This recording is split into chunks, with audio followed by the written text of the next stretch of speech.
Is Luffy really the embodiment of freedom? Well, most YouTube videos will tell you that he is, and this is consistent with his portrayal throughout the story. But Luffy is also portrayed as someone guided by fate, and fate is one of the most underappreciated themes in the entire story. We assume that the characters have free will, but also accept that those characters are subject to fate. And that's the problem. If the events of One Piece are determined by fate, how could the characters possibly have free will?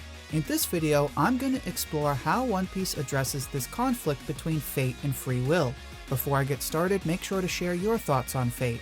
I'll pick my favorite and share it as comment of the week in the next video. This week's comment comes from the Greek Weeb for mentioning the Ace and Blackbeard fight. Don't forget to help reach the 1000 subscriber challenge and the Straw Hat community poll video.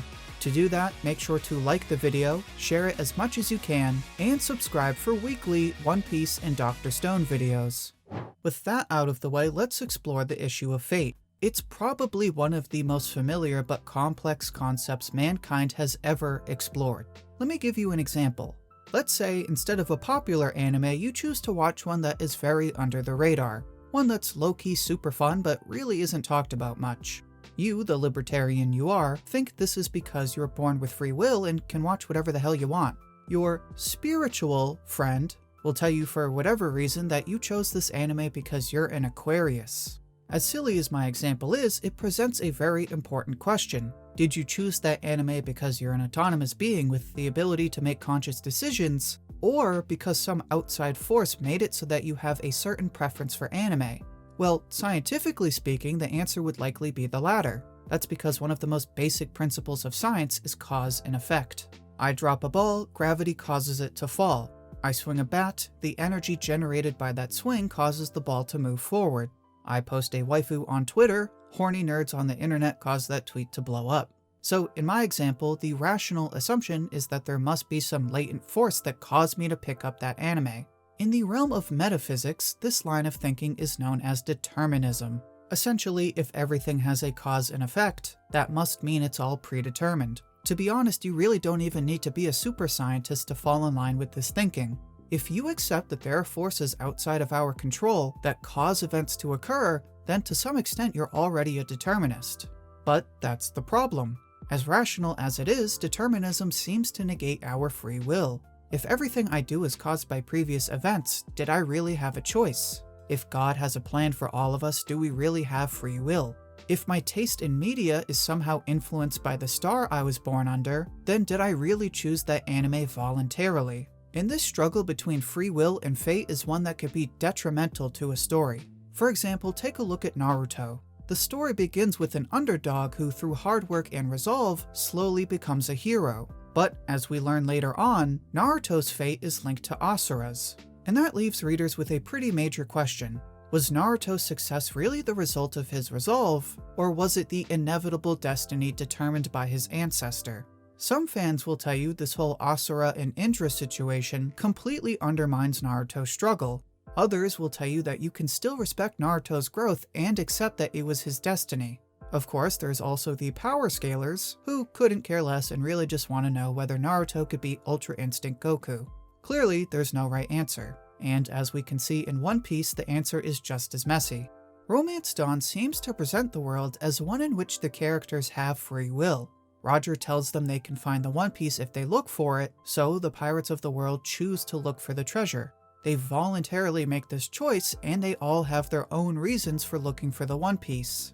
Shanks' crew even tells Luffy that pirates have freedom, and this seems to be consistent with what we see in Luffy's promise. Shanks gives him a deal, and Luffy voluntarily agrees to fulfill his end of that deal.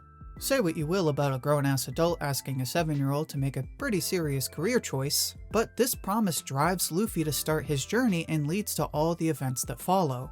Serving as the foundation for that promise, freedom is clearly one of the fundamental elements of the story. But after a closer look, it becomes clear that it's not the only element. Reconsider the opening scene with Roger. When you think about it, Roger caused the Great Age of Pirates. If he hadn't said what he did about the One Piece, then nobody would be looking for that great treasure. And it's pretty clear that Roger did this on purpose. We know he made it to Laugh Tale, but that he didn't have much time to live. So to ensure that someone would take his place, Roger told the world about the One Piece. That brings us back to our big question. Was it the voluntary choices that led to the Age of Pirates, or was it simply the intended product of Roger's big brain plan? Clearly, the free will of those pirates seems much less important when you realize that they did exactly what Roger wanted them to. Now, you might respond to that by saying even if the pirates didn't make a free choice, the decision to reveal the One Piece was Roger's conscious decision. And while you wouldn't be wrong, there's still a lot more to consider. For example, Roger is a member of the D-Clan, this mysterious group of people who all seem to be subject to forces outside of their control. Even a relatively minor character like Saul plays a huge role, and his fate is inevitably tied to that middle initial of his. Even though we can't explain it yet, these mysterious ancestors clearly influence the events of the world. Then there's Roger's ability to hear the voice of all things, another mysterious force outside of his control that clearly influenced his adventures. Finally, there's the fact that someone left a message behind on Laugh Tale, and that message caused Roger to announce the One Piece. Again, another force outside of Roger's control that clearly influenced his actions. And if you're still not sold on this whole cause and effect stuff, let me just make it simple for you. Great War causes Void Century causes Mystery Person to leave a message on Laugh Tale, maybe Joy Boy, maybe Buggy, maybe Jesus. At the same time, mysterious ancestors and a strange ability to hear things guide Roger to that message. Mysterious message causes Roger to announce the One Piece, and this causes the Great Age of Pirates. The unavoidable truth is that the events of One Piece all seem to be part of this massive chain of cause and effect. Anything a character seems to choose freely has probably already been determined by one or more previous events. And that's the problem. In a story meant to reflect the importance of free will, the characters seem to have very little agency. Their choices all seem to be determined. Again, we're forced to answer the question, what free will could the characters possibly have when everything seems to be controlled by fate? Well, as you probably already understand, One Piece doesn't really choose one over the other. In fact, you may have noticed that my questions were all black and white. I never gave you the option that the two forces could coexist. Like Roger, that was all part of my big brain plan to show you how fate influences the story. Now that we've already seen how fate influences the characters, we can start to look at how those characters approach fate. Oddly enough, when you look at what their characters actually say, they all seem to have this understanding that fate and free will coexist. For example, one of the more obvious examples of fate would be Charlie. As the characters explain, everything that Charlie sees in her visions inevitably comes true. But in response to her vision about Luffy, Fukaboshi says the future is an uncertain thing. Okay, what the hell? Why would he say that if he knows Charlie's visions come true? In his perspective, fate is clearly subject to other forces. Why else would it be uncertain? Let's look at another example. After Luffy leaves for Fishman Island, we see Rayleigh reminisce about Roger saying they were fated to meet. But we see Rayleigh say that maybe there's no such thing as coincidence in this world. Notice he doesn't pick one way or the other.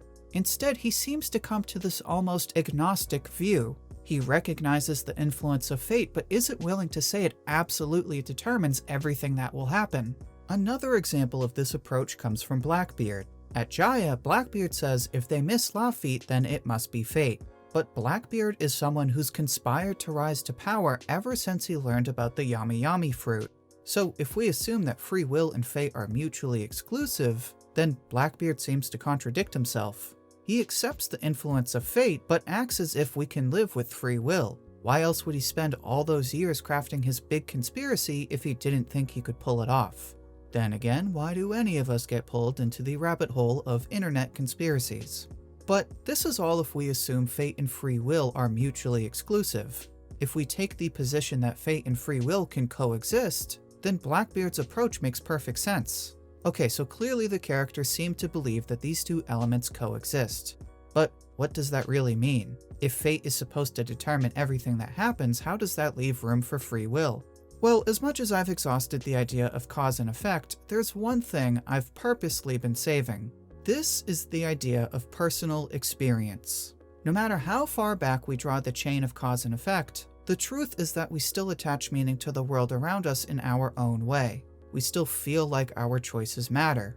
And this is especially true in Luffy's case. When we look back at Luffy's promise with Shanks, it's clear that this was influenced by fate. Luffy is a member of the D clan, and so this mysterious bloodline probably influenced his meeting with Shanks, someone who was friends with a famous member of the same clan. And Shanks' time with Roger clearly caused him to make that promise with Luffy once he realized Luffy was a lot like his captain. But along with these two clear factors, there's also the friendship between the two characters. When Luffy makes his promise, he's not thinking about mysterious ancestors or strange abilities. He's thinking about how much he looks up to Shanks, his great sense of gratitude for having been saved by Shanks. And it's these feelings that Luffy thinks about when he consciously makes a promise with Shanks.